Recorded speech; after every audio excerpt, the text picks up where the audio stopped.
extent that they did lose ground. Now, I commend Nasrallah for the apology he made and did say that had he known he would bring about havoc and destruction on Lebanon with this operation, he would not have done so. Unfortunately, I think it came 3 weeks at least too late. From week one, we knew this was not going to stop. All diplomacy had come to a halt, and Israel unleashed its army and brought about the horrible destruction of Lebanon. He should have backtracked. The fact that he held on was really to save face. In 1945, the Japanese emperor realized that the rest of Japan is going to be destroyed.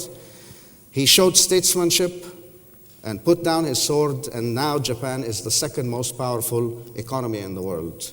On July 12, Israel did not only kidnap 2 Israeli soldiers, they kidnapped Lebanese sovereignty and have failed to show any statesmanship since then. Hisham, Kassem, thank you very much indeed. You think the Lebanese should sit cringing in fear of an even tougher Israeli Prime Minister, and that's why Hezbollah shouldn't act? That's a reason for Hezbollah not to act? Certainly. Look at the history of Israel and how it's dealt militarily with the Arab region, and look at the balance of power. There is nobody who is capable of standing up to Israel, and if we look from the Haganah gangs... But is that a glorious position? The army offered the Israelis tea, didn't they, when they came in? Certainly. Was that a glorious position of course for the Lebanese army? It's not a glorious position. It's a position of responsibility. You do not stand up and involve your country in a confrontation where others will suffer. So nobody was supposed to resist? No sovereign state has a duty to resist somebody who barges in through your borders? What about negotiations? Over 80-something% of Arab-occupied territory was liberated through President Sadat's initiative, through serious negotiations. That was an alternative. Shab'a is nothing in comparison in size to Sinai. Sinai is even bigger than Israel. Now, when somebody took the initiative and went out there and showed some leadership, he liberated over 80-something% of Arab-occupied territory.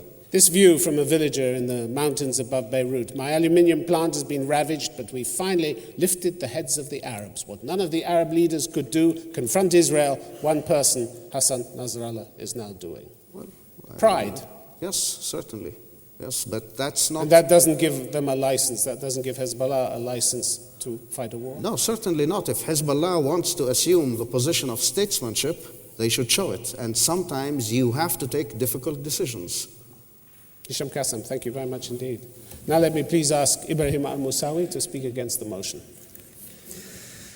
Let me first say that I come from a country, from Lebanon. I'm a Muslim, I'm an Arab, and I come here just to lay to the floor, to the ground, what I'm going to say now.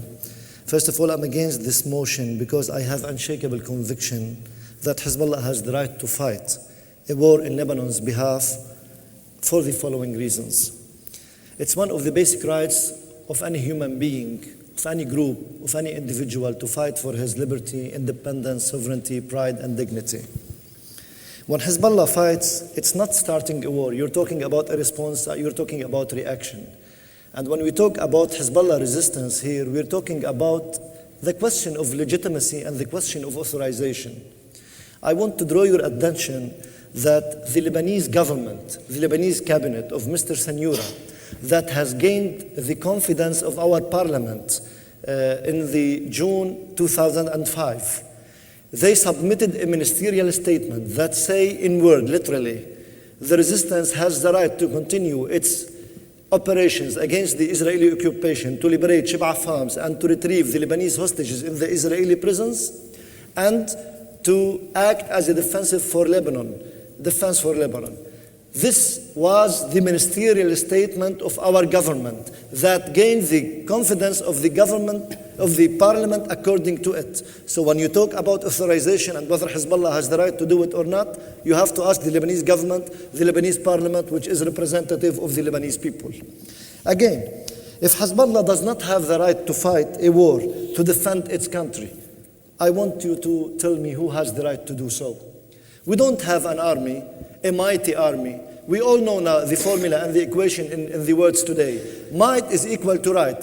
The United States is a superpower. They can manipulate anything. They can manipulate the United Nations even, and no one can raise a hand in order to say no. So when our classical army, and we all know that the United States has guaranteed the supremacy of the Israeli troops over all the Arab troops. In this case, people have to resort to other measures to defend themselves. And here starts the story of Hezbollah and its resistance, which dates back to 1982.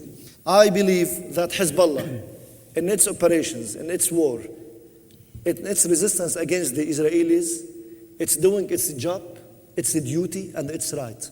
If Hezbollah is doing this, this is every Lebanese job, every Lebanese duty, every Lebanese group duty and right to do it. If they are not doing it and Hezbollah is doing it, I believe Hezbollah should be praised and hailed, and they should be blamed for that, and not Hezbollah. Thank you. Ibrahim El Moussaoui, thank you very much indeed. You weren't actually fighting.